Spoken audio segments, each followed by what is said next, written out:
don't. I'm done. Had enough. James, how you doing? I'm good. I'm never in this situation, so this is a little weird for me. How so? Well, I'm usually the one hosting a podcast or doing an interview. Yeah. So this is weird. You've never been. You've probably. Well, no, I've been before, but it's few and far between. Mm-hmm. Oh, So be I gentle. feel honored that you said yes. Well, I feel surprised that you asked. Why? I don't know. I'm just a podcast host. I'm like you. Yeah, but the thing you learned through doing podcasting, when did you start doing podcasting? 2006. Way early on. Wow. So what was it like? Because my first one I started in 2012, Friends with Music. And it was very new to me then. My cousin had introduced me to podcasts. Well, you had to teach yourself back then how to. Yeah. There was no blueprint. There were no nothing instructions on how to get a hosting platform, get your stuff on iTunes. You just had to bully your way through all of that. Especially in 2006, because by 12, it was on every phone and every like if you had an iPod Classic, podcasts were an option. By then they had it, but in 2006. Yeah, it was very early. I was working at Q101, the radio station, and that was where I did my first podcast. And I would record my audio files, and it would upload to their podcast platform. I did that for about a year, and then I started doing it on my own. Wow. And what like prompted you or got you interested in doing a podcast? 'Cause back then, it wasn't so clear that it was going to be what it is now. No, but at the time, it was an avenue to create audio content. And so, I mentioned Q101. I started my radio career there many years ago in the 1990s. Worked at other radio stations as well. But my favorite thing being on the radio has always been doing interviews, and more specifically doing them with Chicago area bands. And so a podcast enabled me to do the stuff I enjoyed on the radio without having to be on the radio. What are some drawbacks to that? Having to be on the radio and try to do interviews? Well, look at the present day. If you listen to any radio station, any market, all across America, no one's doing interviews. No one's allowed to. Why? Well, a variety of reasons. One being there's a concern among radio owners, managers, that interviews are ratings poison. That if you put an unfamiliar artist on the air for 5 to 10 minutes talking about things that the general public may not know about, it'll turn people away. I disagree. I completely disagree. I disagree with that too, because if that was true, then things like podcasts only do swell because we get that's exactly right. Here's Exhibit A as to why that's not true. Yes. Just like the whole short attention span thing, I don't believe that's true. I agree. Give because people why a reason. Would a podcast do so well? I agree. 3, 4, 5, 6 hour podcasts they just break it up. It's called chunking. We do it with everything in our mind. I've been chunking all winter, let's be clear. And I'm on Noom now to kind of retroactively fix that. No, with radio, I think one of the problems radio has, and I say this knowing that my podcast is currently part of Q101, is that there's such a fear of being interesting, such a fear of surprising the listener. It is so staid. It is so predictable. I think they lost the script. People should turn on the radio and occasionally say, what did I just hear? Or I wasn't expecting that. That doesn't happen anymore. And interviews are one way to make that happen. Yes, absolutely. They used to happen a lot more, especially for like comedians and bands promoting shows on like when they'd be traveling and stuff. You are right. They did used to happen more often. However, they'd still be 5-6 minutes, like especially on an FM station. It's like, okay, we've got enough time from that commercial break to when we have to play the single. How do you get anything out of anybody? Now, I realize this is a super long form interview show, but even my interview show, which is 20, 30 minutes, like you need that time just to make people relax. Yeah, usually the good stuff starts happening into that. Right. Because you get familiar, you become calm, you start to forget a camera or a mic is in front of you. Right. And some great things happen in that 1-2 hour mark. We've all heard it a million times these days on podcasts where some really interesting stuff starts to go down. Yeah. The interviewer and interviewee start to connect more and become comfortable with each other, And you can get a lot out of it versus that 5-minute, 6-minute bit. Oh, for sure. 5 to 6 minutes is all practiced lines. Yeah. It's all the bullet points, the talking points, the stuff that they say market to market, same thing. but this is more authentic. And if we've learned anything from the internet era, post-COVID, authenticity is everything. There's so much bullshit out there. Like being real, being relatable, being truthful to who you are, that's what people connect with. Absolutely. And the podcast you brought up earlier in 2006, that was the one you do now? No, the podcast I do now is called Con Carne, which you were on. Yeah, it was. Graciously. What was that, 5, 6 years ago? It was probably 6 years. Was it 2018? I think it might have been DZ Fest 2018 we talked about. Yeah. That's Con Carne. I've done that for 10 years. The first podcast I did was a comic book interview podcast where I'd interview comic book legends, artists, writers. That was called Stun, S-T-U-N. And I did my own podcast, the James VanOsdol Show, which always sounded dumb to name a podcast after me.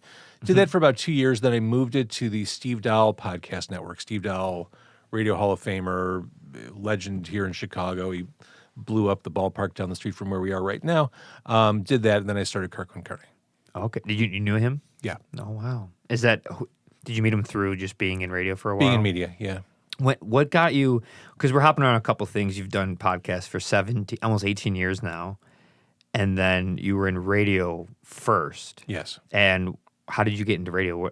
Bring us back to when that first started and why radio. Are you really doing this without notes? I'm impressed. Yeah, I've never taken notes. I don't write down speeches. I don't take notes. That's a skill. That's a legitimate skill. I always have notes because I'm always concerned of losing, like sometimes my brain will just seize up like, crap, I forgot what I wanted to go to next. And, like just having those prompts and knowing where to pivot to if your brain freezes or you forget something.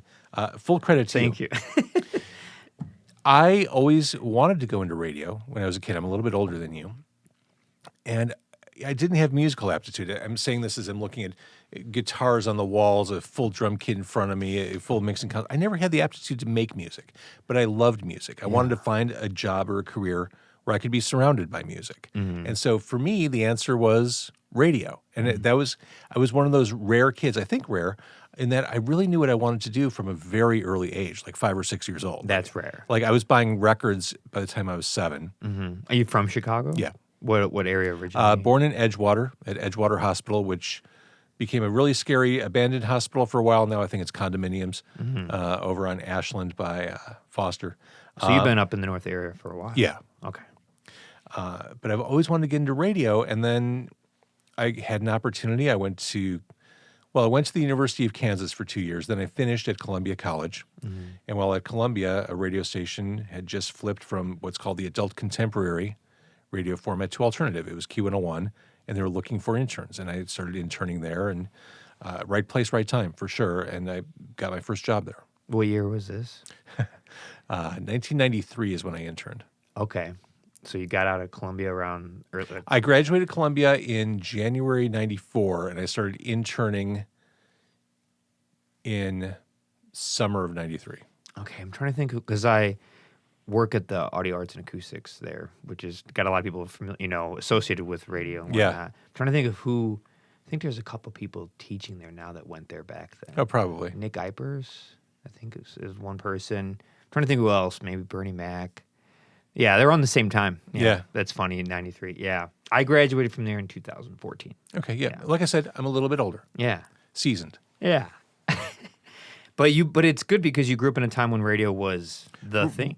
Yeah, when radio had some heft. A lot. I mean, that even up until is really just when when you start doing it through the internet in that 2000s era is when when podcasts came out, and that's when it really when podcasts started. It was certainly satellite was a threat, but now I mean the second you go in your car, your phone's connecting to your dashboard. You don't even have to push any buttons anymore. It's just automatically set up.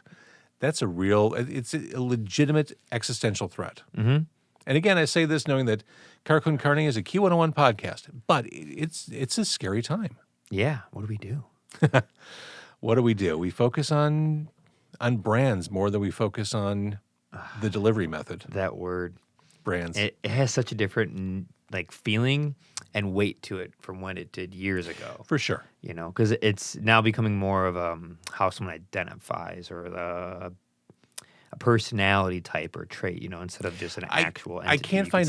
I can't find a non-Weasley way to talk about how companies image translates from one delivery platform to another. I mean, it's the brand. You move the brand from the FM antenna to the digital space, to the podcast platform, to the website, to the social media. I don't know how else to say. It's a brand. No, and it used to be more like that. Now, a lot of young people, it's like how they behave and how they act. Yeah. Can be their brand, via Instagram or TikTok, And so the social media, we can get onto that. That changed everything. Oh, yeah. But so radio, you do it in the 90s, and you said you were an intern first at Q101. I actually interned before Q101 at WXRT. That was a brief 3-month internship. That was very fun back then. It was and it wasn't. The great thing about an internship is you kind of learn what you want to do and what you don't want to do. I mean, it's kind of a hassle-free way of learning about business. And I started as a promotions intern at XRT, and I learned very quickly that was not my thing. Did you get to a lot of shows and gigs through like those jobs and internships? Yeah, because they always would sponsor. When I was younger in the 2000s, every concert I went to, like the Vic or the Riviera or the Metro, was sponsored by XRT. Yeah, and as we're talking now, I mean, radio still likes to get their name and logo, their brand, on concerts. I mean, I'm going to the Q101 show with Silver Sun Pickups tomorrow night at the Vic. Oh, you are? Okay, I thought you were saying that as like an example. Nice. Yeah. Who was the guy that would always come out to like announce that it's like an XRT show? Oh, they all did. I mean, Marty Leonard's did a bunch of those. Frankie Lee, they all got up on stage. Yeah, whenever I saw it, I was like, okay, this is probably a cool show. Like when I was a teenager, like, that uses an indicator. Like this might be cool. XRT, to their credit, always avoided the stigma that hit every other radio station. They were never uncool. They could play uncool music. They could play Dave Matthews around the clock, but they were always the cool station. Yes, they were. I didn't grow up listening to them until a little bit older. I don't think my parents would just let me listen to like alternative rock, But yeah, I remember another thing that was a big problem, or that hurt radio a lot, was Napster, LimeWire, because Pirate Bay, like just getting music elsewhere. Now you don't need to do it on the radio. You can just I'm not going to wait 3 hours in the hopes of hearing the song that just came out. I'm just going to pull it down on my computer and you guys can go fuck yourselves. Yeah, and when you're a kid, you don't realize that. You think like, okay, if I'm just going to listen on the radio, I'm not paying for that, and that's whatever. I could just download. I'm not paying for that, whatever. You don't realize how that's working with monetization and ripping off artists by not buying their music. I don't know if it's a cause and effect or not, but I think I'm heartened by the fact that there are new generations who are coming to vinyl, listening to vinyl. And I think in some ways, I'm saying this optimistically with no data behind it, but I think in some ways it's a response to that on-demand, everything at your fingertips, a la carte music world we've lived in for the past 20 years. I mean, there is no doubt that listening to a record is a much more immersive music fan experience. You're locking in for 20 minutes at a time to whatever that artist's vision is. And that experience has been missing from people's lives for the past 20 years. It's just been a song-by-song world we've lived in. So I don't know if it's a direct response. I just think it's cool. Having a lot of experience in what you just stated, I think it is. I think you're 100% right. Because I'm of the age group. I have a ton of vinyl upstairs, between my friend and I, a collection of 800. A lot of local stuff too, but it's because in that area upstairs, when we listen to music, the intention, the artwork, I'm reading credits and engineers and where it was recorded, who distributed it, what year it came out, the lyrics, the photos, the Polaroids, all that stuff. Sometimes they come with cool stuff. And that's, I get immersed in it. We talk about the songs, we trade sides, we go by sides at a time because it's faster than doing. It's like the analog way of, a playlist. Right, and you're not getting up every 3.5 minutes to re-cue and find a different song. You're just letting it roll. Just let it roll and you keep going, and you get more intention behind the album and the concepts and the way it works. But why it works really well is on the other end of it, everything else you do in your life, it's off your Spotify or Apple Music. In your car, on your jogs, on your Bluetooth speaker on the patio stoop or grilling, anywhere else it's not that, and that's a different way of listening to it. And that's fine because it's great. It allows you to be more passive, not, have to do this analog thing all the time. But yeah, the beauty of the record, having something physical to work with, also knowing that you're being a patron of that band, that artist. It's a win-win. And these days, if you buy a lot of records, you could definitely get free, WAV file downloads off Bandcamp and stuff. I always, every time I get, especially Chicago bands, like I get that little paper insert, and okay, Yeah. Bandcamp.com/yum. Here, let's go. Yeah, and get a great WAV file or a FLAC file, and you can have the best of both worlds, like uncompressed audio and then your analog, and then when you don't have either, you're streaming through the app service. I think it is because of that and kind of yearning for something physical to hold on to. It was CD, first vinyl, cassette, then CD, and I think it's back again in a really interesting way. Also, I think something that comes with it is like it's hip, trendy. Yeah, of course. Retro, those things do it too. But back to your radio days, you hop between, go to XRT, Q101, and then where do you go from after that? Like what goes on mid-90s? I don't even know if it's interesting, but I worked at Q101 from 93 to 2000. Then at the very end of 2000, I went to XRT for a year. I was their music director and night jock. Then from there, I went to a station that no longer exists. It was called 94.7 The Zone. I remember that station. There for 4 or 5 years. That was a fun one. Then I went back to Q101. And then I walked away from radio entirely. And then I finally returned to radio. I did part-time at Q101 in 2010 and 2011. Then I walked away from radio. Then I went back to radio in 2016, working at the Loop, and then eventually WKQX, which was not Q101. It's a long story. And then I left radio again in 2021. Okay. Was that because of COVID or just? A million different things. I've done everything I want to do in radio. It's not the same industry. Yeah. So nearly 30 years. Yeah. Yeah. So you've seen everything. You've seen you saw the change happen. I did, and there's nothing more I want to do. It was fun. I'm doing radio in my car now. Yeah, right. Well, that's funny to say when people don't get it. Radio in my car now. What was your most favorite position or thing you did through all those years of radio? My favorite thing, and I'm not just saying this because of who you are and where we are. My favorite thing was always doing local music shows. Right. So my first time on the air at Q101 was hosting a show called the Local Music Showcase. It was their local music show, and that was in 1995, which by all accounts was a magical year to be in Chicago for music. I mean, you had crazy cool post-rock Tortoise stuff happening on one end, then you had all the major label explosion stuff, Veruca Salt, Loud Lucy, Fig Dish, Smashing Pumpkins. Melancholy and that was that year. The Jesus Lizard, like all the cool touch and go shit that was happening. It was just, and bands were playing everywhere, every night, and it was a magical time. So I did the local music show. Is it similar to Local Anesthetic? Local Anesthetic was XRT. Okay. So that was Richard Milne's show. He did it for 30 minutes a week on Sunday nights, and he would go long with like one feature. I don't want to speak for him, but I think he went long with like one feature or one artist for that 30 minutes. Like he didn't often play like a variety of bands. He'd zero in like, here's John Langford, or here's whatever, here's Delmark Records.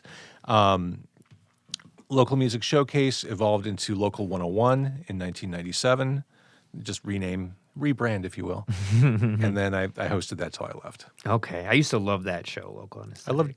Discovered so many cool bands on that specific XRT. Yeah. Yeah, that was cool. And so the one you did, something similar you did? It was an hour long on Sunday nights. I'd play 10 to 12 songs a night. I would have in-studio performances and studio interviews all the time. It was a great show. It was my favorite thing on the radio. And where was that located? Q101. No, like what? Like where is it actually located in Chicago? Like the address or the neighborhood? Of Q101? When I worked there, it was in the Merchandise Mart. Okay. I was just wondering. I was just reading a couple days ago about radio where they have some of their antennas, and I was reading about XRTs, and it said like in 1995 their antenna went up to like 1,400 feet, and I was like, what? On Belmont Avenue.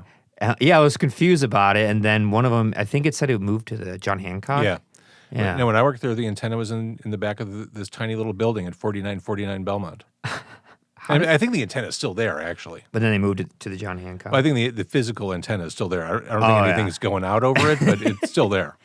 Yeah, I was gonna say because that's a far. If you go up that high, you could reach out. Far. Yeah, yeah. The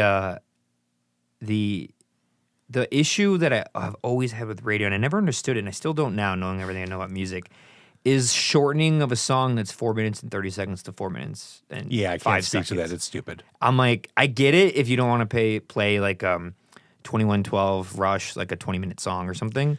If you're going to play Rush, go all in. Right. Go with the entire album side. I'd say any of them, just go all in. Yeah. But like when it play was something side short, one of Hemispheres, you cowards. Just because side 2 is way better. no, side one is the full Cygnus, like I know, but I like the La Via Stringado, the last song. Yeah, okay, That's fair. an intense and one. Circumstances is a great little pop song from Rush. We're nerding out now. Oh, I be careful. I can go deep on Rush.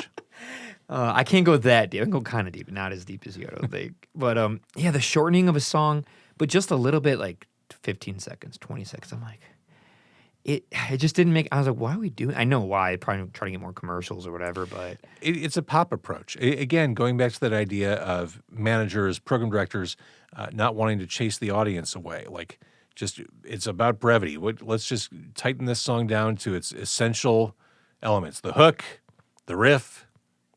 That's it.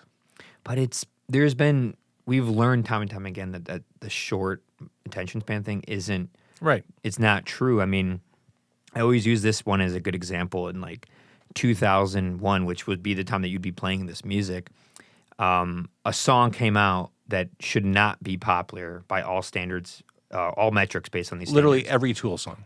Oh, thank you. I was just going to say Schism by Tool, 2001. It's a 7-minute song.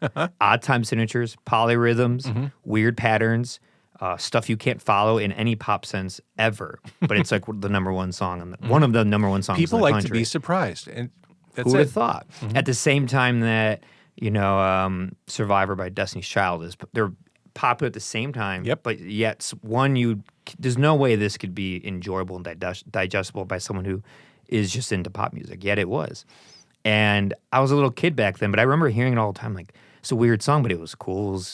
You play anything enough, anyone will like it. Of course. It doesn't matter the length or how negative or dangerous. You just keep shoving. It's marketing. You keep putting it in front of people. They'll like it. It doesn't matter.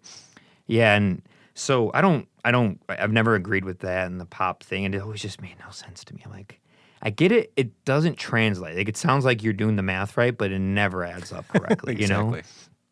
So in 2006, you go to the podcasting, and what was it like? What was podcasting like in 2006? It was hard. I mean, you had to figure everything out on your own. I mean, I don't think I felt comfortable with my knowledge and my ability to execute until like 4 years ago. I mean, 'cause Really? You're still figuring stuff out along the way.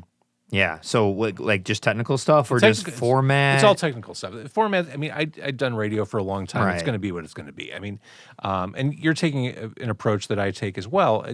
It's radio verite. Like, I don't edit unless I absolutely have to, unless someone throws up in the middle of an interview, or if something really egregious happens, or if my guest says something that I know will get them in jail or Yeah. or involved. Yeah. Yeah. I will keep it as it is, because as a host, when you've hit that point of diminishing returns. I mean, when an interview is over. Like, Yeah. I'm tapped. Good. That was great. No need to stretch it out just to stretch it out. Hosts have this arbitrary idea of what a length of a show should be. They read an article. Well, a podcast should be 30 minutes. A podcast should be 60 minutes. It should be as long as it is interesting. And the second it stops being interesting, you're done recording for the day. Yeah. Yeah. And you just know as a host, you could feel it, not in any awkward way or forced way. You just feel like the air either left the room or re-entered, and sometimes that's why I always say when people ask how long, I'm like between 1 and 4 hours, because that's what I've done. I've done something. You told me like between 2 and 3, and I said, "Holy fuck! I don't know, I don't know what we're going to be doing here. I'm scared. I'm going to his basement on the south side. What are we planning on doing here?" Someone who's been interviewing for all these years, you're scared to talk for a couple hours? If I had Geddy Lee and Alex Lifeson in the room with me, I don't know that I could do 2 hours with them. But you just keep digging. Yeah. A person has an endless amount of odysseys that they've been on. I mean, you can just go, and you hear that thing. Where is that? Why'd you go there? Why would you? And before you know it, they're talking about their childhood and the bonfire they went to. But what I've realized as a listener, listening to a lot of different podcasts, even if the subject matter isn't some in-depth wealth of knowledge or something, a life you can't ever imagine because it's a wealthy person, we love to just talk and learn from people. So just listening to people talk, even if it's not that crazy, I do it. People do it all the time. They're just like, yeah, it was just fascinating to hear some of the, because people can relate to the in-between stuff. Maybe not the extreme stuff or being a professional athlete or a musician, but they can relate to the little things that everyday people experience. And even things like radio. I mean, who hasn't grown up listening to radio?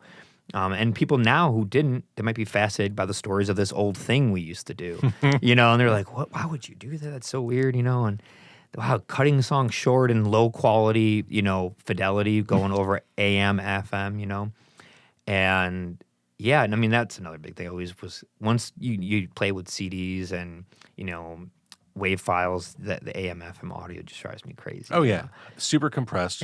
So compressed, so much information gets lost. But I mean, it's an old technology. It's what we used. Exactly.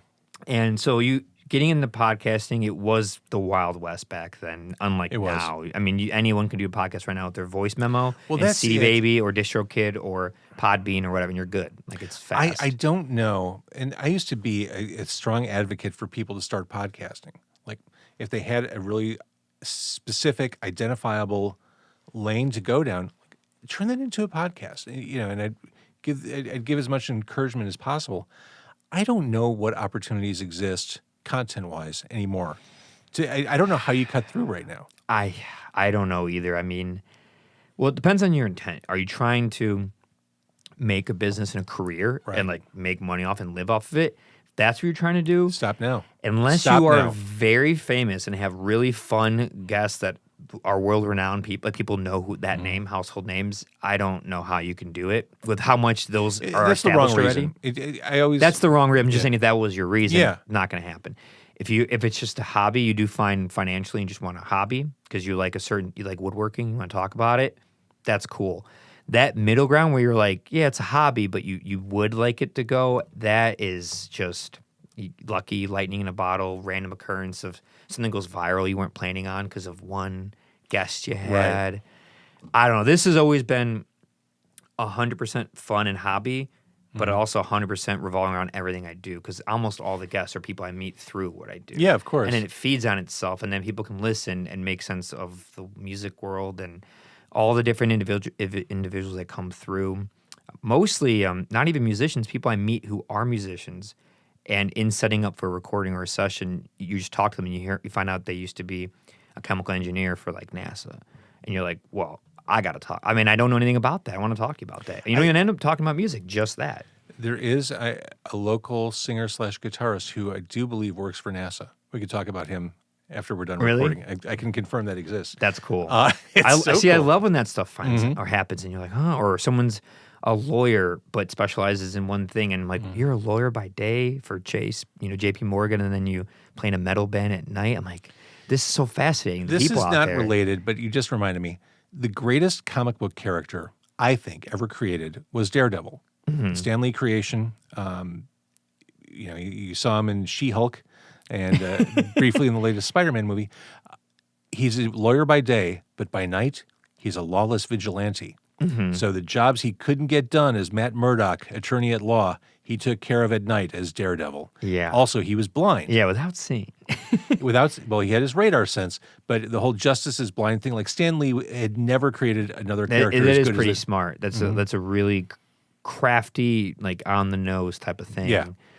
Did you like the Netflix show of it, the Daredevil one? I thought it moved really slow, and I thought the audio was really awful. Everything was kind of muddled and quiet. All the scenes were dark. Like it wasn't a joyful watch for me. That's an interesting point. I haven't watched it since it came out, like 2015. I was just wondering because I do remember some of the scenes were really creative with the long shots, the fight shots. That was kind of cool. Those were great. Yeah, that was cool. But yeah, it felt very.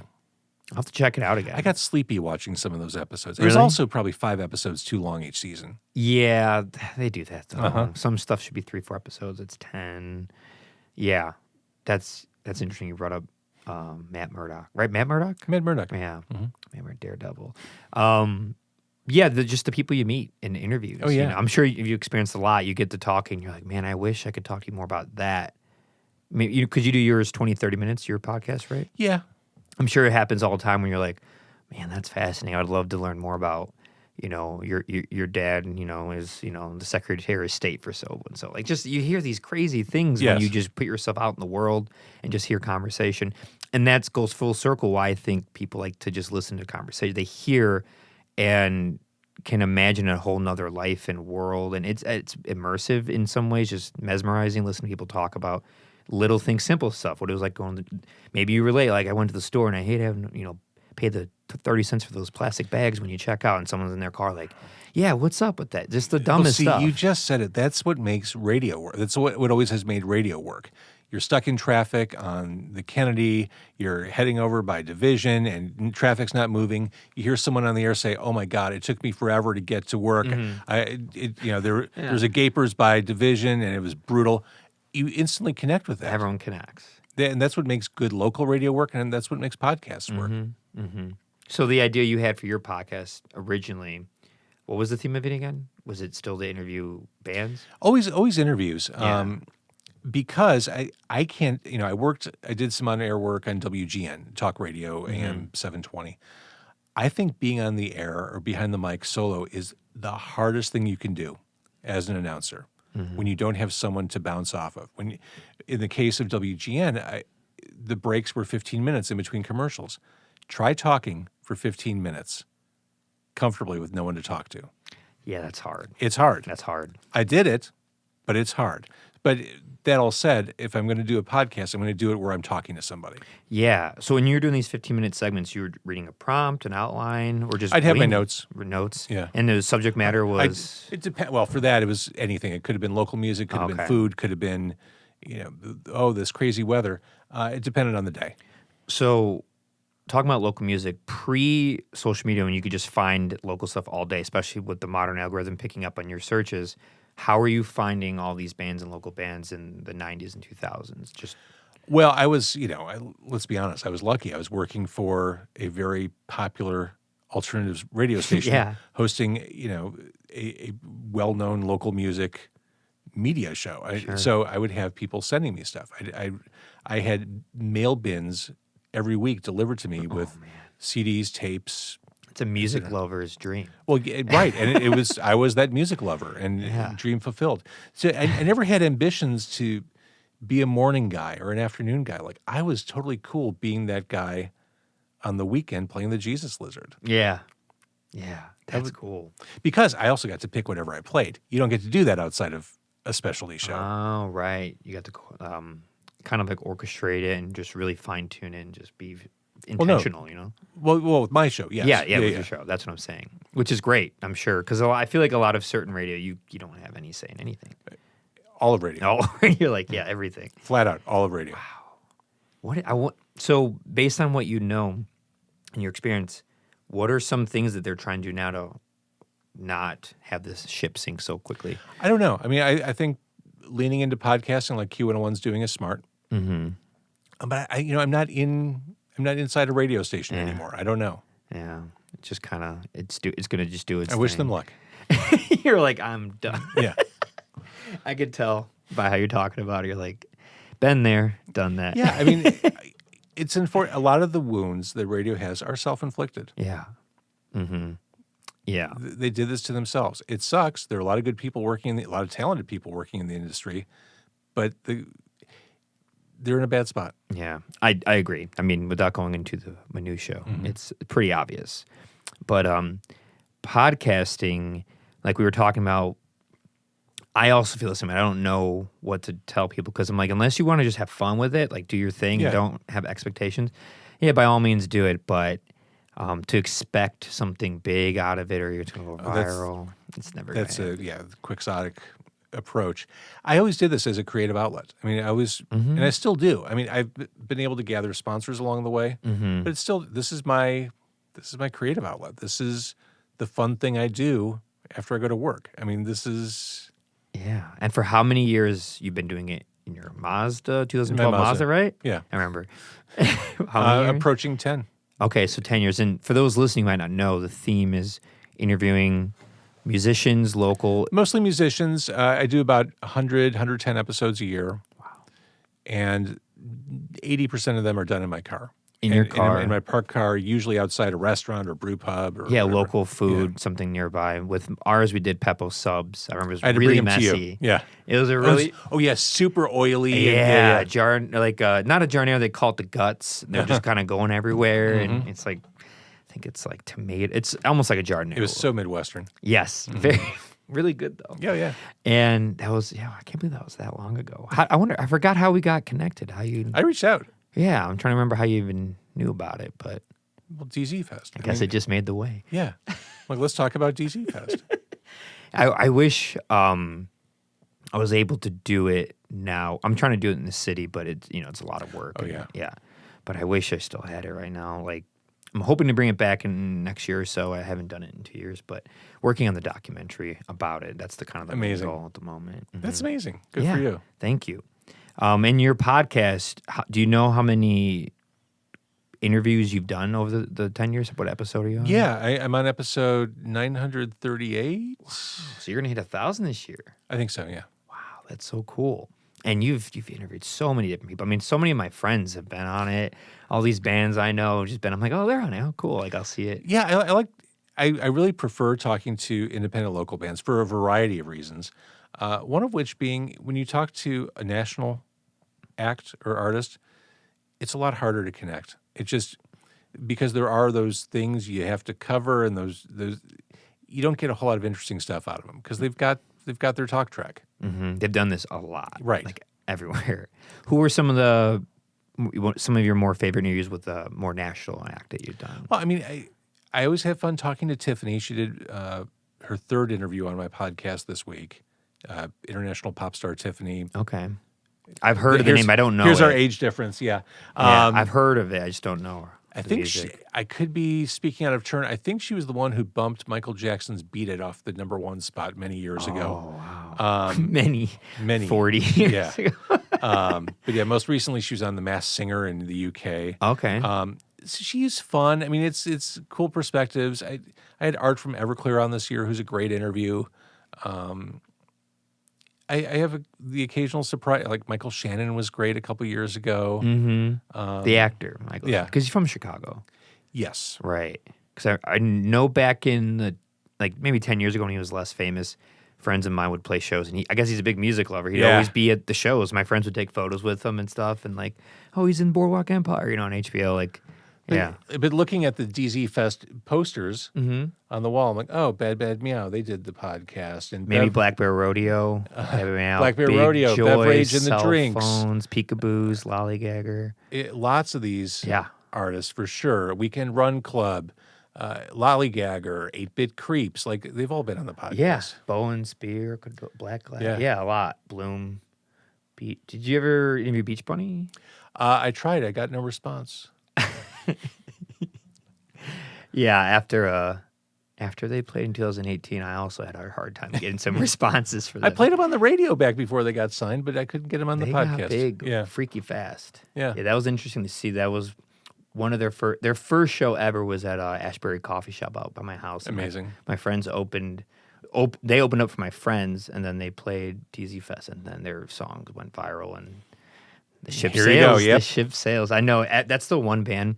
When bands come in, they'll see that first and foremost. Be like, you worked with Beach Bunny, and my students the same thing. It'd be easier to book the Beach Boys for DZ Fest. every first day of class, you do your intros and stuff. It'd be easier to book Bad Bunny. It'd be. The list goes on. Bad Bunny might be kind of hard to book right now. Yeah, maybe. But the students always ask, like, who's the biggest band you ever worked with? I'm always like, probably Beach Bunny, and they all freak out. They're like, you worked with Beach Bunny? Oh my God. I'm That's like, hilarious. It's so goofy. And another one too that has been getting a lot is Rat Boys. You heard of Rat Boys? Oh yeah. They were at Riot Fest last year. They've done Riot Fest, and I don't know if they've done Lollapalooza, but a lot of festivals. They've done all over Chicago for a long time. Yeah, so many bands over the years, and the more I record, there's always another person. They were once in this band, not in this band. It gets really ancestral as you learn. Oh yeah, no, it's impossible to keep up on everything. It is hard. I gave up trying to compete in that world. Like I'm doing the best I can to stay up on artists and stuff that's cool and see what I can, but you can never know it all.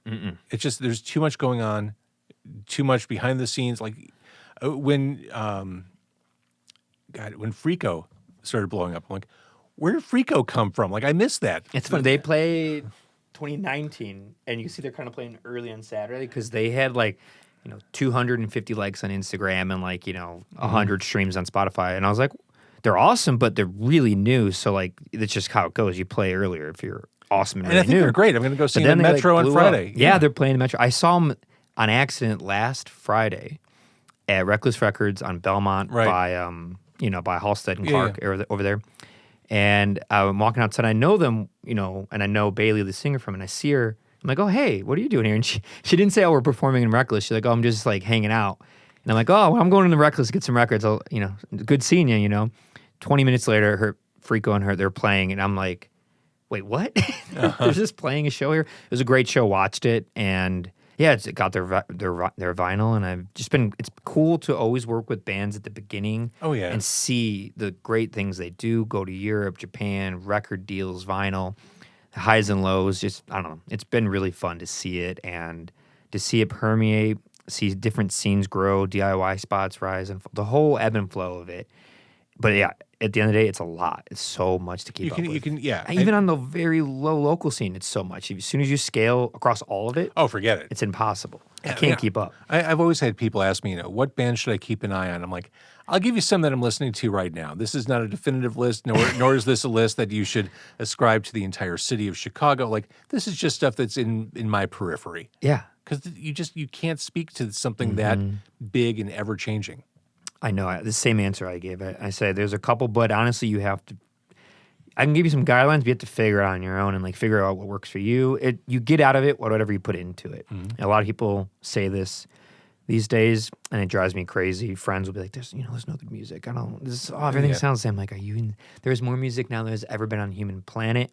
There's more music being produced every week than there probably was for 500 years. Like, there is a lot. Now, it's hard to sift through. Well, that's exactly what I was going to say. But there's not a shortage, I tell you. I promise you. I understand why they're saying it. I don't agree with it. I understand why they're saying it. And you just said about sifting through it, and I talk about this a lot on my podcast, is there are no clear curators in the present day. Radio served a role. You mentioned local anesthetic. I did Local 101. Radio had a role. Print media had a role. Rolling Stone, Spin, Blender, whatever. Sure. It's harder to identify those curators to help you sift through all that shit. If you're doing it all on your own, or God help you, if you're relying strictly on algorithms to give you stuff you're interested in, you're missing the stuff entirely. It's only going to give the stuff that it doesn't know you, just giving you the stuff with the flavor. But what if you are missing some flavors you haven't checked out yet, even though it's still of your digestive personality of music? You need to do it. The algorithm can be helpful, but you still need to do this analog thing where you physically do the searching yourself and use the algorithm to your advantage. Who are those trusted voices? I mean, there are lots of people with their own websites, with Instagram, TikToks, who are compromised. The stuff they talk about or plug is shared in return for something. Like, I don't know who the authentic tastemakers are anymore. I don't think there is any. I think it's up to you as the person, and that's sucks. hard. Yeah, you have to put in a lot of effort. Maybe you have some friends like James or me who can definitely fast track a couple things, but I usually get it by asking some questions. Okay, okay, now maybe check out those 10 bands if you want to learn about like some modern R&B, like rap fusion. Okay, there. But that's just that, and it just goes, and every genre has layers of sub stuff, and it's so deep. It's endless. And you could spend a lifetime just trying to listen to music between 1950 and 1970, let alone the last 70, 80 years of some contemporary music. So it's up to you, to be the music appreciator and lover. And it gets easier. The more you do the searching, you can start to make more sense of it and know where to look faster, I've said this before. Bandcamp could be the best app in the world if they fixed it so that you could search on the app for new releases from a specific city and cycle through new releases as you're listening in the car. You cannot do that on their app. I frequently want to hear new stuff out of Chicago, and I can't do it on Bandcamp. That would be good. You should email them and tell them, like, I got an idea. Free of charge. Take my 2 cents. Yeah, make my driving more fun, please. That is a bummer about Bandcamp. I do appreciate Bandcamp and a lot of the things it do and the free music, this and that. The streaming stuff is dark because being within it and knowing how much money you don't make, I have a whole love-hate with streaming. I think the technology of it is remarkable and what it can expose people to. I think the way it's used is misguided. You need to get some musicians up there in the executive branch and not have people who know nothing about artist and being a musician, Right. making all that money off of them. It's a bit weird, but I mean, this has been going on forever. There's just the new executive, True. you know. I do always try on Bandcamp Friday to buy a couple records, depending on what my finances look like. I do try to, and I don't virtue signal. I don't say, here's what I just bought today. Like I try to slide in a couple record purchases every month. Yeah. Do you have a lot of records at home? You do A lot. Yeah. That's your main listening. It is. What kind of sound system are you working with? Nothing. I've never been an audiophile. I'm a Okay. music fan, not an audiophile. Okay. So I don't even know who it's like a white label amp with the Reader's Digest brand on it. It's from the 1970s. Like they white labeled over like maybe a Pioneer amp. So I've got this old, really cool And amp. it's white, or the label's white, but It's a is it like silver wooden? no, it's a way of describing what it is. It's like a brand, but the brand's hidden. Okay. It's disguised I see what you're as a saying. Reader's Digest Yeah. amplifier. Huh. So I think it's a Pioneer amp. I don't have anything fancy. It's just never really cared. Not my thing. Okay, and speakers, just like same thing, like some Yeah. Pioneers or Yeah. Sony, a Kenmore or something. Something. Yeah, I've always been like mid-fi to hi-fi, but learning a lot about it and knowing about the sound and the acoustics, you kind of get into it. My sound system upstairs is an insanely cool hi-fi. I believe one. that's true. Yeah, well, when I walk, I'll show you. Okay. It's fun. But yeah, I've been in it my whole life, and it was funny. A student of mine last week was like, "Yeah, my grandpa passed away. My dad's getting all this like his audio equipment, and it was so much stuff. Like when he came home, it was all this stuff. It was like 2 cassettes connected, and like this graphic EQ and a turntable, and a 6-disc CD changer, and a power amplifier." And I'm like, "Oh, so your 1990 standard home sound system?" Like, I thought it was going to be something lavish. I'm like, "Oh, that's just normal between like 1985 and 1995. Like, who didn't have something like that?" Yeah, I had the 6-disc changer Yeah, for sure. everyone had something Yeah. where it was a little bit more modular, more components. You're kind of in the cassette to CD era of the 80s and 90s, you know. I grew up with that stuff, and that's my favorite era of consumer audio, because the gear, the tech finally got cheap enough, but they also finally got good enough at it to where everyday workers can afford to buy it and have it at home. And it's 15-inch sub, a mid, a tweeter, like full range sound systems. Before the late 90s of like, you know, things being more silver and small and getting shrunken down, and then Bluetooth. Now there's like no home sound system. People don't have nice full range sound systems at their house anymore. Whereas 30 years ago, it was like normal to have that. And I miss that. I miss just going to someone's house and then these big speakers, and it's, even if it's not the best quality, it's always like way better than the soundbar or their television audio, which is sad, you know. Yeah, I really miss that era, you know. And so you've never been an audiophile person, but a music consumer. So you do mostly vinyl, and then, you know, the audio wave files, and then streaming stuff. Yeah. Same. That seems to be. Yeah, I mean, just today I got it. This week I got 2 shipments. I got a Waxwork record shipment yesterday, which does a lot of genre soundtracks and scores. Okay. And it is the 2-disc, 2-record set of Seven, the movie with Brad Pitt, Morgan Freeman, David Fincher. great score.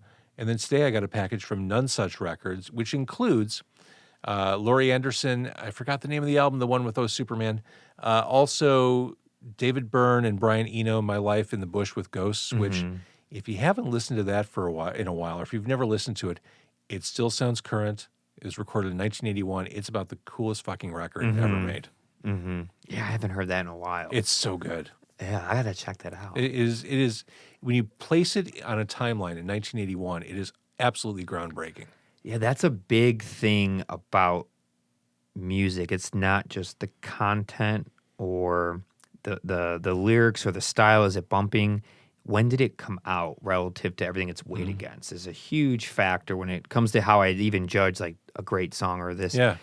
When did it come out, and does it still sound like it's something to come out today? Yeah. Some bands do that very well, and some age, you know, horribly.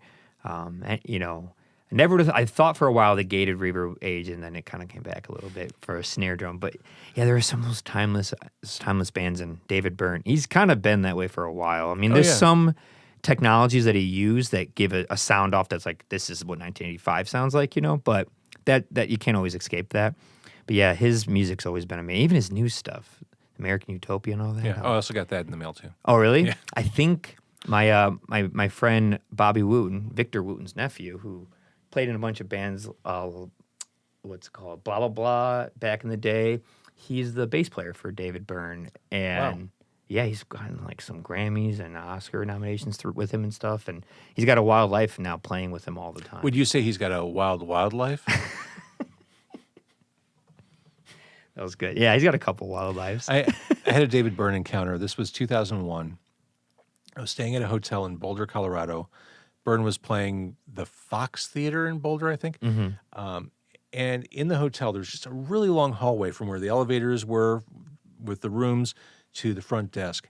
I was on one end of the hallway, and I realized at the other end of the hallway was David Byrne walking toward me.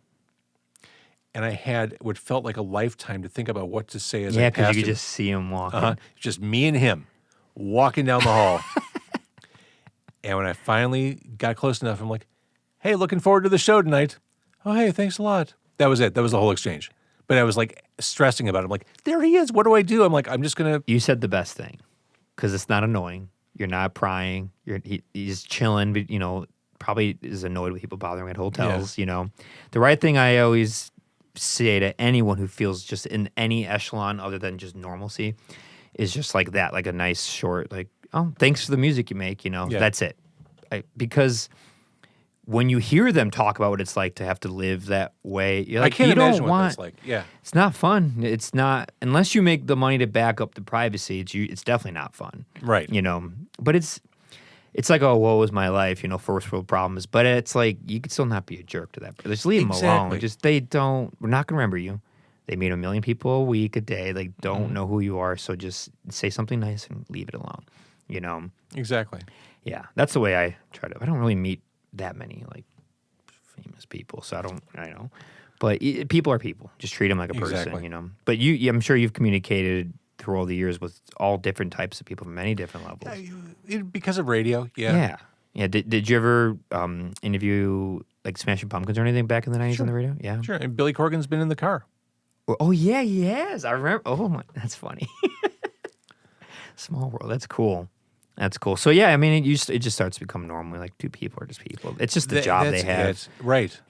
Something they chose to do, a passion, and it's just a job, and you got to treat them like that. It'll be more fun if you're just like that with them. And what I've found, and I don't know if you've experienced this at all, I find that the older the musician, the more veteran, in some respects, the more successful, the more normal or cool they are to talk to. Mm-hmm. They're not putting on a show. They're more authentically whoever they are. Mm-hmm. I've interviewed lots of young upstarts at the front end of their career who are really challenging to interview. Yeah. But on the other hand, I've met a handful of more veteran performers who are super great. They've done it so many times that they've learned to just turn into just talking. That's like, it. I've done this, thousands of I'm like 48. I've been doing this for 30 years. Like, yeah, it's just. Well, I mentioned Art from Everclear, who I had on 2 months ago. I interviewed him a few times back in the day, like back in the World of Noise day, and then Sparkle and Fade, like that whole like period of like peak Everclear.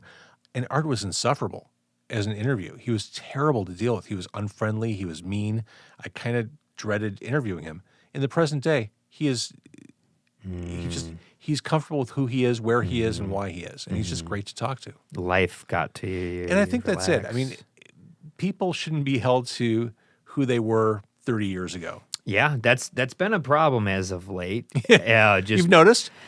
Yeah, when I think about, I had a friend in from Baltimore, old friend of mine. We were just reminiscing, hanging out all week, listening to music, and I was thinking about the way we used to speak and think and talk as teenagers.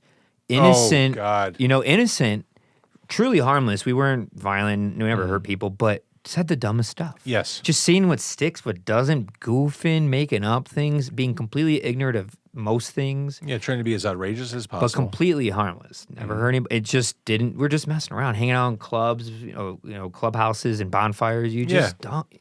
I'm like, I'm so glad that there is nothing to prove of anything back then except for the last decade of my life. Yeah. And most of it's been revolving around this, which is fine. But yeah, when I think about kids now, I'm like, you guys don't want to be putting this on TikTok. I mean, I'm telling you, you're 15. That's fine. Let those 15-year-old thoughts happen. Yes. And bounce around. Maybe have your parents let you know. Probably don't say that. But it doesn't need to be on the internet. No. They're never going to let it go. They're going to somehow hold that 15-year-old underdeveloped mind to a standard forever. Yeah. Or a 20 or a 30. It's like people are not, they're plastic. They're not fixed. We move around and grow. And every 5 years, I'm like, yeah, I can't believe I spoke or said that, 5 years ago. I'm like, absolutely. It's never changed. I get better and better, more sensitive to what I say and how it means. When people hear it, what it sounds like to them. So, yeah, that's a weird one. And for those musicians that are listening and artists, when you're getting interviewed at first because something popped off for you, remember that you're not special. And this has happened a million times throughout history to other people. So just remember you're a human being talking to another one, and they're just trying to genuinely maybe help, promote you, do their job. I don't know. But yeah, I know what you mean. Once in a while you get that person, you're like, oh, like you're like 22 years old. You need to chill out. The worst, and I've only had this happen a couple times on my podcast, is the artists who are too fucked up to do an interview. I've had it happen maybe 3 times in the 10 years I've done the podcast. I've had them fucked up, but not fucked up to the point where they couldn't do an interview. I have deleted or moved into draft mode those interviews so they can't be retrieved in the interest of preserving the artist's integrity. Like, just if you're out there promoting yourself, like, understand how you look, how you sound. Yeah, I haven't had that, but I've had like close to it, more like doing sessions. Okay. Band comes in already, kind of like some of them are like drunk or they just got here, which means more of their guitars hitting things in the ceiling and that just little things, hitting a microphone, spilling a beer. Yep. Which is never fun. Just the little things, vaping down in the studio without asking for, like just doing it, and there's like now a cloud. It looks like someone turned on a fog machine. That's stuff what you like that. A fog machine. Yeah. Instead of vapor, instead of people I mean, vaping. are you serious about what you're doing? You need a fog machine. You think so? Yeah. For just sessions? I think just for life. I mean, I'm no rock expert, but I think this would benefit greatly. Oh, you've seen your fair share of fog machines. I have.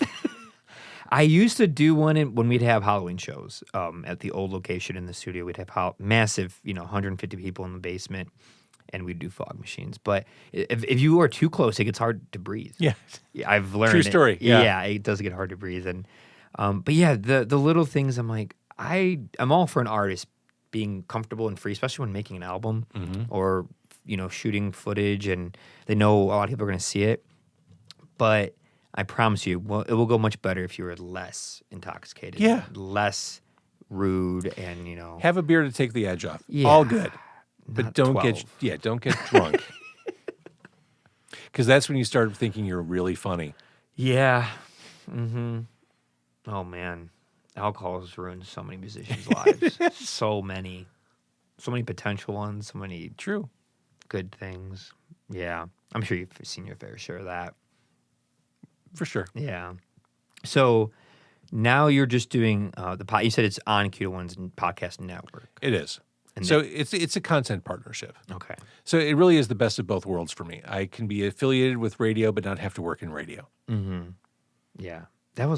It's a fun podcast for those who don't listen to it because of the things going on. Did you ever find that it gets in the food and the noise and confinement of the car? Like, does it, or do you like you work with the obstacle? I like the obstacle. I found that food is a part of the show. It's Con Carne. It's car with meat. But I found that I don't necessarily have to have food every episode. Okay. For one, it's really hard to coordinate food sponsors. For the first few years I did the podcast, and yes, it was food every episode, I was footing the bill for everything. I foot the bill for your sandwich. Oh, thank you. I appreciate it. It's a terrible business model.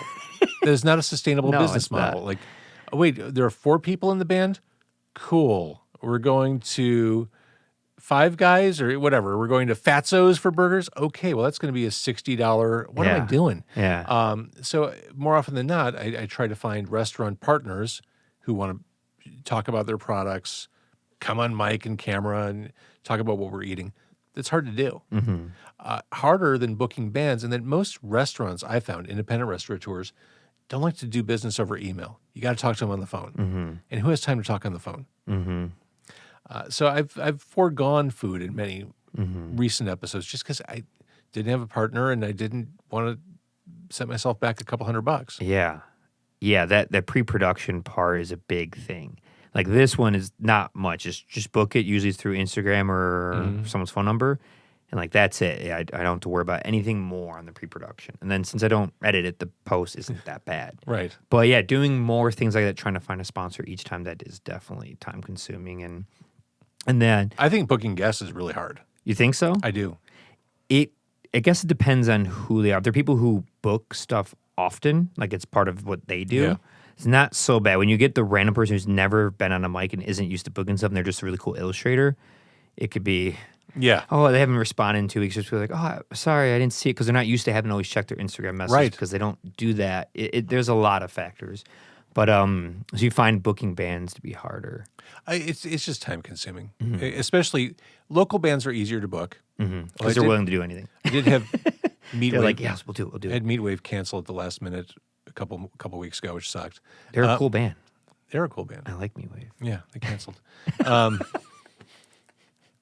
Because the way you said that, the way you slid that in there. Well, as a host, you can appreciate when you make plans to do an interview, like you had it on the calendar for probably a couple of weeks, as you did with this. Yeah. A last minute cancellation fucks up your timing for your release schedule. It fucks Everything. up. Yeah, it really it sucks, and it's a part of the process. But I don't appreciate it when it happens, and I get when certain circumstances prevent it from happening, but it sucks. So that's hard to do. Booking local bands generally is easier. National bands, much harder. Yeah. And for every 10 requests you send, maybe you get 1 or 2 responses. So it's a lot of, okay, tonight I'm going to spend 2 hours. I'm going to grab Polestar, see who's coming through. I'm going to look at, who's playing Thalia Hall, who's playing Beat Kitchen. Like just go through all the lists and try to figure out who I can chase. I do a similar thing, trying to get touring acts in there. Just like look at all the venues, all their posters, who's playing, and try to map it out right. And there's been some. The worst is dealing with, in my opinion, band managers. Is when you're working with a band, like holy cow, like they think they're on some high horse of when they respond. I've had this band, I won't say who, I'll tell you afterwards. The rudest response I've ever seen in my life. Emailed them to do a podcast. On location, they were playing, I think, either Aragon or Thalia. And I was wondering if I could do an interview, like green room, backstage, wherever, before at a local bar, anything. And I said what band, because I figured they're a management company, they probably have a bunch of people. So I said the date, the place, the time, the band, the venue, every detail there is to ever say. And the person just responds with, which band are you talking about? You need to say which band if you ever want to reach out for an interview. Just super condescending. Super and condescending. I just responded with, read my previous email. You clearly didn't even read what I said. You just saw a title of the message of the email and just responded with something really angry, flippant and shitty, and then just didn't respond to that one because I was like, all right, I don't even really want to work with them now after this. That was so rude. I'm looking forward to wrapping up this interview so I can find out who that was. Yeah, it happens, and there's been other times band managers a little just, I want to do they have experience as a musician doing this thing, or were they just hired up and they don't really know? Some of my favorite people in the industry, people who just did the thing. Maybe they kind of gave up on it, they don't want to do it anymore because it's a brutal life. Yeah, it is. But they get it. They can relate. They know what it takes. They know how to communicate stage plots, EPK, everything, and they're much more pleasant to work with. So of course, if you want to be a band manager, I think you should have had toured and played in bands, in my book, Yeah. Have you ever thought about doing that with all your experience? Ever thought about going into music industry in that way? No. Or just more of the... I'm not ready for a 24/7 job. Yeah, it really is. It sucks. Yeah. I mean, your phone's always, your ringer's always on, and you're dealing with stupid shit at 2 a.m. Yeah. No, I learned of the do not disturb setting on my iPhone only of the last year, and it's from 10 p.m. to 7 a.m. I get nothing. I don't know what. I could be a lot of stuff. I don't know. Just wait for the next day. Right. You have to. The smartphone has made these types of jobs much easier, but much more dangerous to overcome your life and consume you. It's bittersweet. You got to be really disciplined in doing it, But For sure. has it been easier for you to do that because you came into having a smartphone stuff at an older age, more perspective on that? I guess. Maybe. Yeah, I find it is for me personally Mm-hmm. because I see my students and younger kids and they can't fathom not, at least having 8 to 9 to 10 hours a day on the phone, Yeah, there's just time I don't want to be accountable for conversation. Like I'm done. I'm peopled out. We'll try this again tomorrow. And so the podcast you do now, is it something you want to keep doing like indefinitely, like, because it's not you've honed in, you got it figured out, you got to. Oh, I don't want to try a new one. No, I love podcasting. I'll do this until it doesn't make sense. Yeah, just do it indefinitely. Yeah, I mean, having a good couple years with it, I'm going to keep going. And how did you come up with the name and the concept? We're eating food in the car. That's it. Car. Really? Con is Spanish for with, car Yeah, with food. And I like alliteration, and that's it. Are you Spanish at all? No. But, I mean, come on. Large Hispanic population in the Chicago Yeah, I area. mean, as soon as I saw it back in the day, I was like, oh, that's clever. That's interesting. I like that. Yeah, I was just curious because it is a unique take I've never heard of. Like the comedians in cars getting coffee thing is like That I didn't realize at the time. I think that started a few months before my podcast did. completely no separate idea. ideas. Completely separate. It's not quite the same, but similar. Obviously, they Sure. don't drink the coffee in the car, Yeah, but and it's similar. And we don't drive in my thing. That would be disastrous. But Yeah, you probably don't get a good in-depth interview when you're driving. no, and Trying to just talk. from a technical perspective, like I'm sure that Jerry has mics, like there are probably lav mics Yeah. and mics on the doors. I have clamps with my little Sennheiser mics that attach to the steering wheel and to the door handle on the passenger side. Sennheiser 835s, right? Indeed. I do remember that. Nerd. Got the 3 over there. For broadcasting, would you use like the Electro Voice RE20, the SM7? Yeah, the RE20s. Yep. Nice. I like they don't have proximity effect, so that's why they're used for broadcasting. For those who God. For those who So we use the RE20s at Q101. Yeah. Wow. Q101. I probably heard your voice a lot in my childhood, and I don't even Right. It's just realize a different generation. Yeah, I was. Yeah, my most prominent shift there, I did nights from like 97 to 2000, and that was probably my most active time at Q101. What time of the nights were they? 7 to midnight. Oh, I definitely heard you. I did like the top 9 at 9 and crap like that. Yeah. That's so. I have to send this to my dad. He's probably like, I know exactly who that is. Does that happen ever? Do people recognize like your voice, or does it happen a lot? Occasionally. Yeah. It's funny. I was saying this to someone else. I feel like I'm recognized more now for the podcast than for radio. Different generational thing. But also, when I was on the radio, no one saw my face. I don't see you. But now with the podcast, every time I do an episode, I'm putting out a couple reels and the long form videos on YouTube and the long form videos on Facebook. It's on Instagram. It's easier to know who I am and what I'm doing because of social media. That's where social is a force for good. And so when you're out in town, you'll get that. Yeah, but it's a qualified thing. It's not like I'm walking into, I don't know. The bank. The bank, exactly. It's more like, oh, hey, I'm at Subterranean and someone recognizes me from the podcast. Like it's, a warm crowd for that kind of recognition. I tell it to my friends too, because we go out and do stuff often, and there are people who recognize. It happened last night at Pequot's Pizza, great place, by the way. And they're like, "We always get recognized." I'm like, "No, look where we are. We're at bars, coffee shops. That's it. Music venues, music adjacent things, record stores, young hipster neighborhoods. Like it's not rocket science. Put me at the Walgreens in a certain neighborhood. No one's gonna know. I'm in the place what's most likely to happen. Same thing. Yep. And they're just so happen to be with me in those places. But like, when I'm shopping and doing like this never happens. It's only in these, and it happens a lot in those places, but it only happens in those places. Same. Right. So it's like it's not really how it works. It's weird when you are of the level where anywhere you go, right? People are like, hey, when you're David Byrne. Exactly. Mm-hmm. People are just always looking at you funny. And we're like, how do I know you? I feel like I know you. Mm-hmm. Yeah, wow, interesting world we live in now to like have notoriety without the bank to match it. You know, you can have a strange amount of popularity without, security and a limo driver and a private helicopter. I'd rather be popular than famous. Yes. That's a good way to put it. Yeah, popular than famous. just known for some things, but you don't have like this massive Hollywood lore and stuff behind you, and paparazzi and stuff. Yeah. That's awful. How long are we talking? Are we at the 3-hour mark yet? No, we're not. I think we're only at like an hour and 10. What else you want to talk about? Oh, Jesus. I told you I didn't have 3 hours in me. Well, of course you do. Well, so how about this? I have a good question for you. You said you're a longtime music lover, music enthusiast.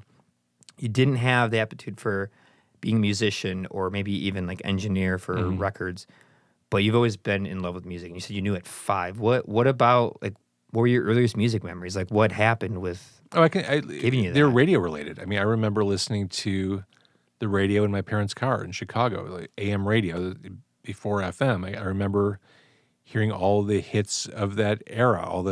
And back in the day, top 40 was everything. It was rock and roll. It was yacht rock. It was pop. It was all over the place. Mm-hmm.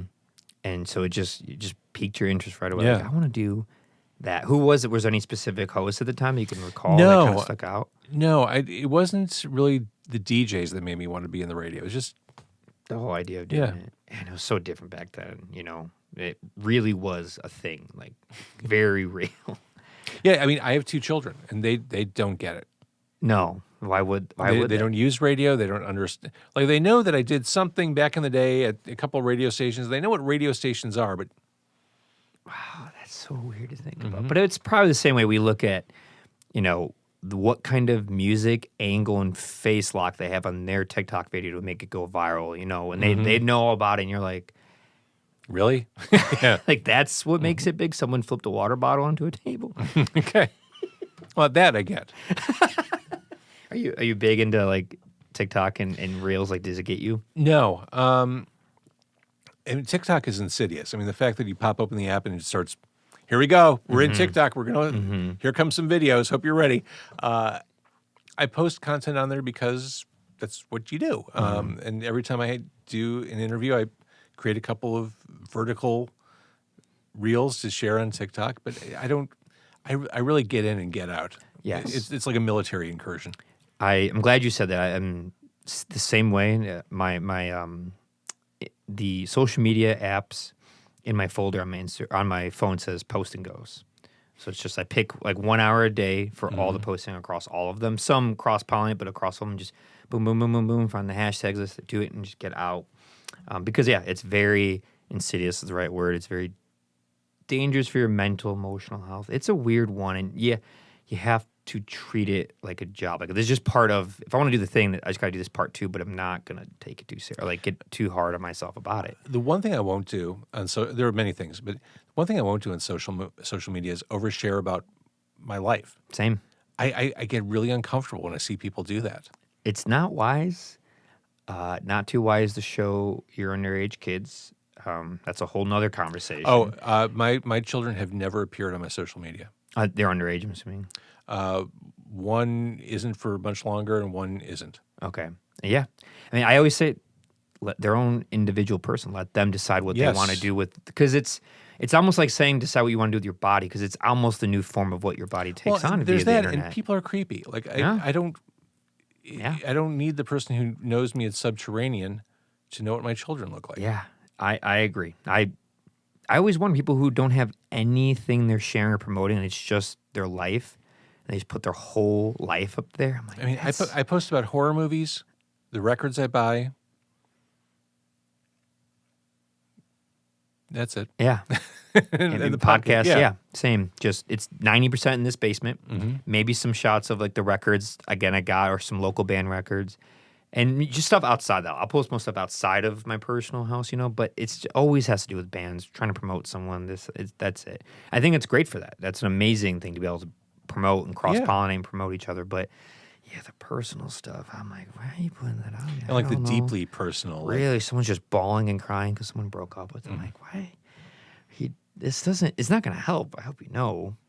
People might find it weird. They might stop following you. Like, it doesn't work that well. At least maybe not for our age group. My age group, I don't know. I'm 34, so I don't know. I try to make sense of it. But the oversharing and lack of clothing and all that, it's like, this is risky.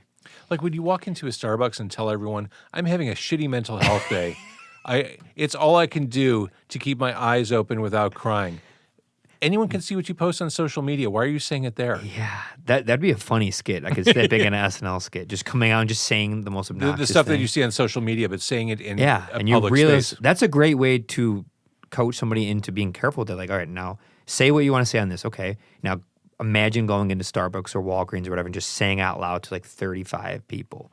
Would you do that? Just to them, now you might have 3,500 see it. Would you do that?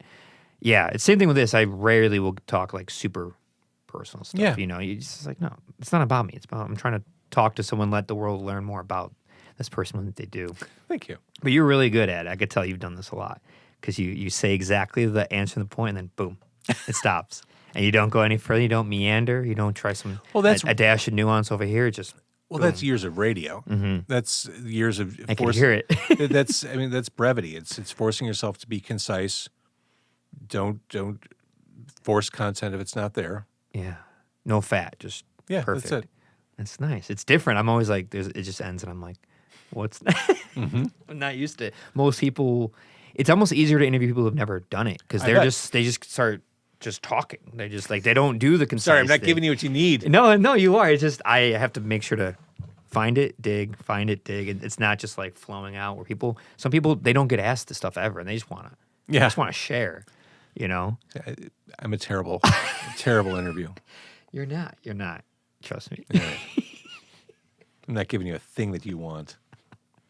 You are. I'm learning a lot about the history of Chicago and the way things had transitioned from how people digest music, where they found to where it is now. Learning radio is, well, I already knew it was kind of dead, but the lack of your response, you're like, I'm done talking about it. I'm out. Cut. Did you you never did any like sports stuff with radio? Oh God, no. I was having a conversation about sports yesterday. I don't follow. I like going to the White Sox games. Yeah, me too. I walk right down the street. It's great. I love going to see the Sox. Not Cubs, being a North Side person. No. Huh. I'm not geographically locked to the stuff. I get it. Yeah. To be fair, I only wear my Sox hat and do that because I live in this neighborhood. If I was on the North Side, I'd throw my Cubs hat. I don't care. When in Rome. Yeah. So yeah, I like going to see baseball. I'll watch it on TV if it's on. Don't care about football. I like watching tennis. Okay. I think that's exciting. Chicago tennis, it's what it's known for. Just tennis. I'm just kidding. I think like the U.S. Open and Wimbledon are fun to watch because I'm always impressed by what they do. Sure. Basketball's boring until the fourth quarter for me. Even in the 90s around here, it was boring for you? I was never a sports guy. I'm a music guy. I would rather at that time go to Double Door than go to the United Center. Yeah. Is it new Double Door coming out? Is that what I heard? Yeah. Right. It's just slow going. Yeah, because it is where it was is now a Yeti. It is a Yeti. Which I see every time I walk past that in Wicker Park, and I'm sad that it's not that Well, Double and for Door. perspective, if you think about that era, when Double Door came around, it was 94. And they were really a pioneer in that space. Like Wicker Park was starting to happen. Yeah. But I think that the arrival of Double Door helped turbocharge Wicker Park as like the music epicenter of Chicago. Yeah, now Sub T, Chop Shop, Double Door. There were other places there. I remember there was Big Horse across the street. I mean, there was a lot of stuff going on. And Phyllis's down Division, there was always stuff going on. It might have led to why the movie High Fidelity was based in Wicker Park, 100%. Do you remember that was filmed around there, or did you pay attention to that at all? I remember when it was filmed, and it was a big deal. And, yeah. I remember there were a few local bands that had their band posters featured in the movie. Mm-hmm. That's a funny classic Chicago movie. Mm-hmm. Yeah. Did you ever watch the new one, the new show on Hulu, the new High Fidelity? I think I forgot that it existed. No. It's pretty. It's very similar to the movie. It's just a bit longer, but it follows the same thing where you're breaking the fourth wall, talking about breakups, using music to connect it all. Similar things, the Peter Frampton thing, something like that kind of happens. But I believe it's Zoe Kravitz, the daughter of the woman who played in High Fidelity. What's her name? Lisa Bonet, I think. Yeah. Yeah. So that was kind of cool, little connection there. But also the daughter of Lenny Kravitz.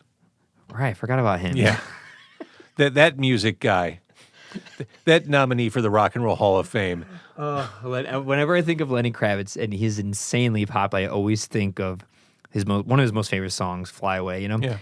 and how unbelievably corny the lyrics are. They're terrible. They're so funny. Like we'll cover it as a joke in my band, just like for warming up, and we just start cracking up at these lyrics. Like to know how many singles or albums certain songs sell, but what the lyrical content is, you're like, is it just random? Who makes it and who doesn't? Like sometimes I'm like, how did this happen?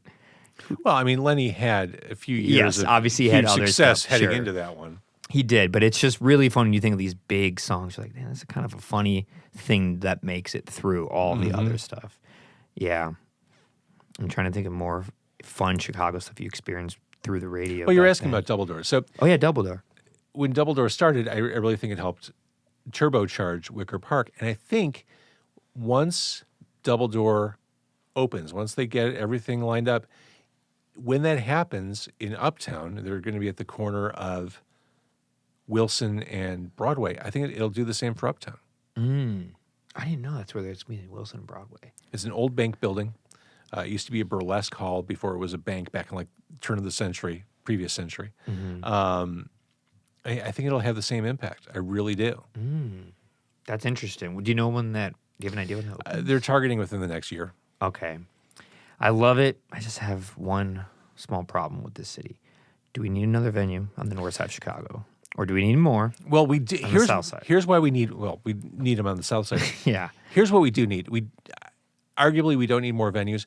We need venues that are more supportive of Chicago music. Back in the day, speaking of the '90s, speaking of Double Door in 1995 or whatever, local bands would headline local venues. Sub T does that. Beat Kitchen. That's it. Metro doesn't really do that anymore. Not really. Rarely. Lincoln Hall and Shuba's sometimes, will do that. Yeah, I see your point. Yeah. And if you have a room that's, a 700, 800 cap room, and they're stepping out on local bands and making stars of the local scene, I think there's an opportunity there. I think there's an opportunity for a venue to be the Chicago music venue, because I don't think that venue exists right now. I would do it if they gave me the $1 million to start it. Yeah.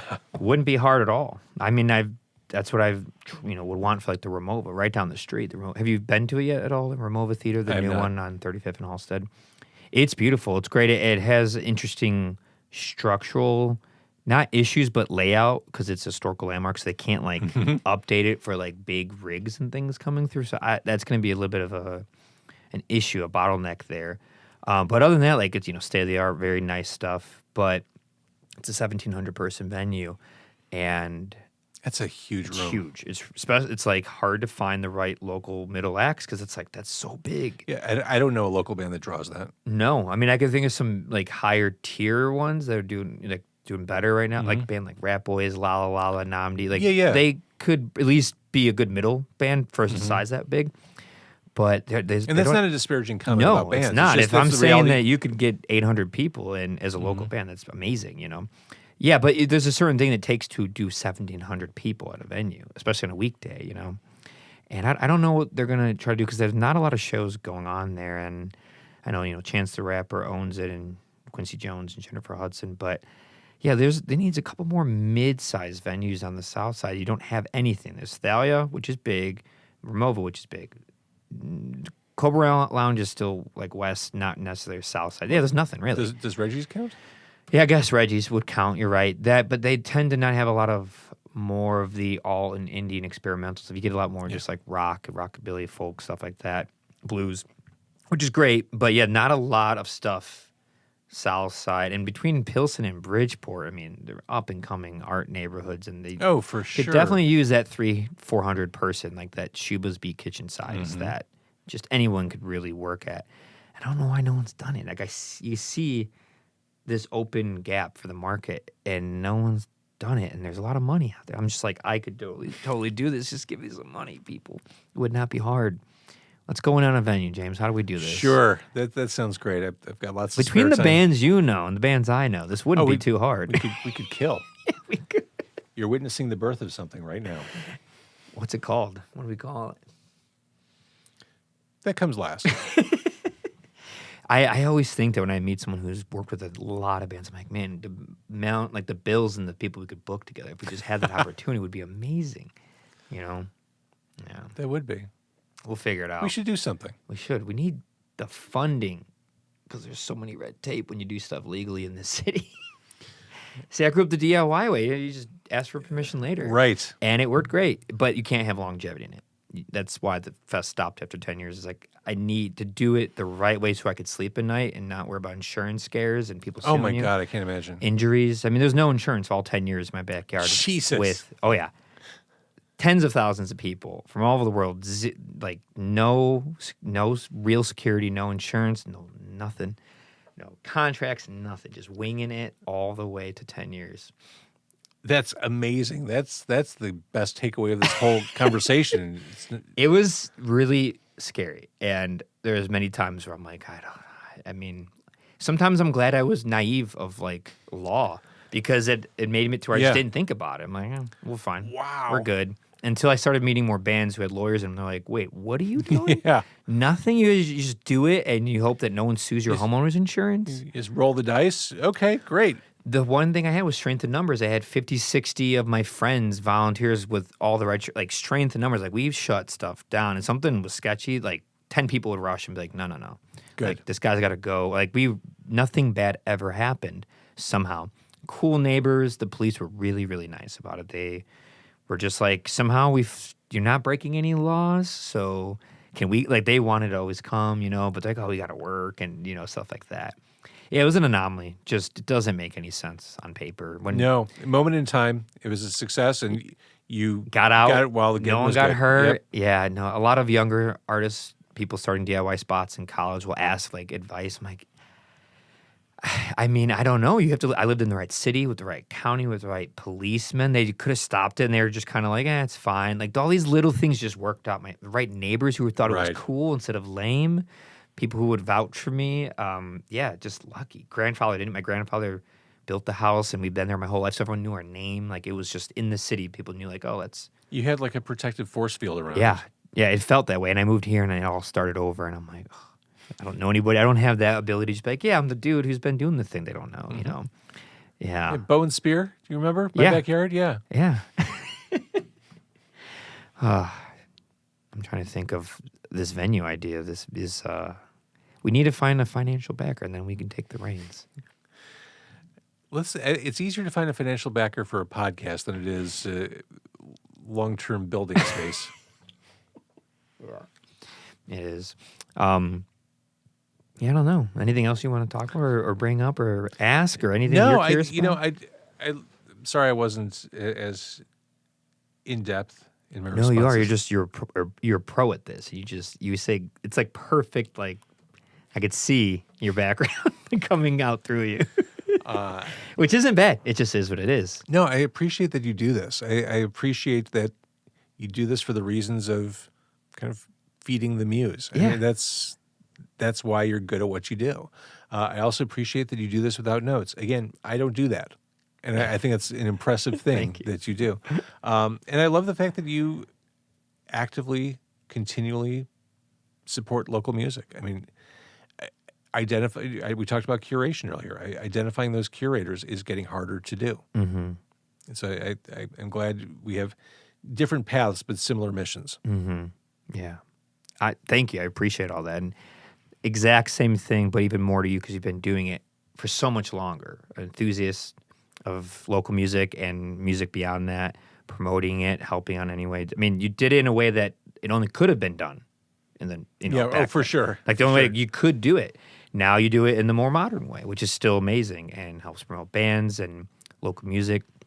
And I don't really know any other way. Like it's just so normal to me now. I'm sure you feel this where it's what else would I promote Taylor Swift? Like she doesn't need my why wouldn't you just do the thing that it's the path of least resistance? Like, these people are right here on our and as a music fan, I'd rather go see a cool band in a room of 200 people than a cool band in a room of 20,000. Oh yeah. Yeah, I have a hard time with those United Center shows. Yeah, I want to be immersed. I want to be part of the experience. I want to not know what's going to come next from the band. Mm-hmm. And you don't get that in an arena show. You get that at the local level. You do. And after they perform, 5 minutes later, you look over and they're standing right next to you watching the next band. And right. You get to talk to them. Always. Ask them a question. Sign my vinyl. Anything. Mm-hmm. The visceral feeling of it is something special. It's why I love when touring bands it's funny because it's more effort, time, work, and invasion of privacy. But I love when they say they can stay the night. I get so excited.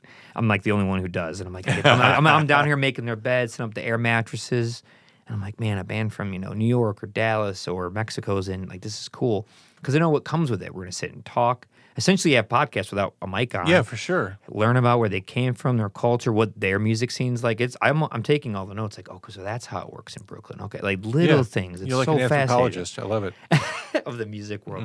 It's fascinating. I mean, it helped me understanding this hidden web of connecting all the cities in the country for touring, for promotion, and yeah, it's so fascinating. It's a really interesting industry, the music industry, because you can get a lot of really cool content and information and brands at all the different levels. Which with acting, it's like until it gets to that independent film level that might hit you all the stuff underneath it. It's like you're not seeing any of that. But with music, you can get all of it from someone on SoundCloud, making their album in GarageBand to someone making a massive record at a electrical audio studio.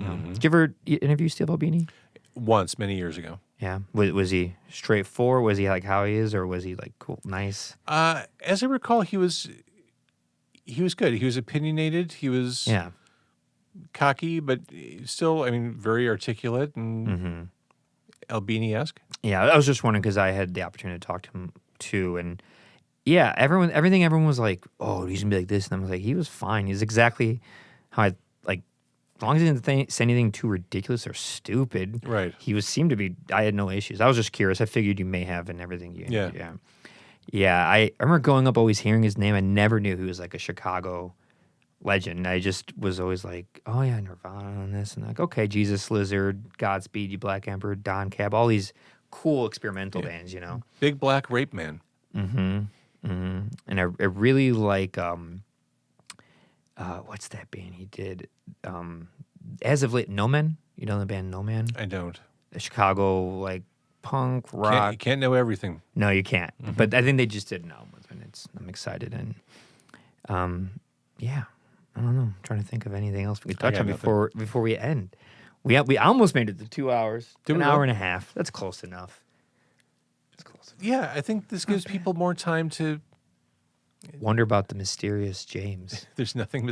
That's the thing. That's what I wanted to say when you booked me. I'm not mysterious. Like there's no, just the person who loves music. That's it. That's great. Yeah, that's all that matters. So, where can people find all of your content, your work, anywhere on the internet? What's the names they should look up? Con Carne, CarConCarne. Audio and video episodes are on the website. Video clips are on Instagram, TikTok, YouTube, Facebook, and it's all Con Carne. Same handle everywhere. And if they wanted to get it through like Q1, just type in the Q1 Podcast Network. Q1.com. Okay. You can access it from the website. Otherwise, you can get it from any pod player. Cool. Awesome. Well, thank you for sharing all that. Hope more people go that way. Again, check out his podcast. He's been doing it for a long time. He's very, how do I say it? Good at it. Very professional. Thank you. Yeah. Very professional. Very professional. Has great notes. Might have food, might not. Any advice you'd like to give before we end to anything? Any musicians, any artists, any people in radio, tech, anything at all like that? As it pertains to podcasting and finding that creative outlet, do it. That's it.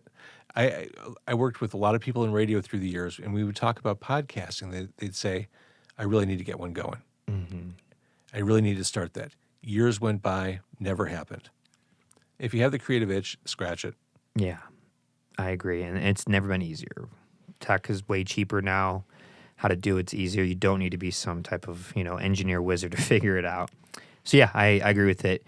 The only way to guarantee that it never happens is just to do nothing. Right. So do something, try it. If it doesn't work, hey, it's okay. And as far as becoming successful at what you do, I think the key to that is just not giving up. Just keep everything moving. And success will come however you measure it. Yes. Well said. Thank you. Thank you, James. Thank you. Thank you, everyone, for listening. Stay tuned. Check out James and all his work and his podcast. Thank you, everyone. Take care. Ciao. Ooh.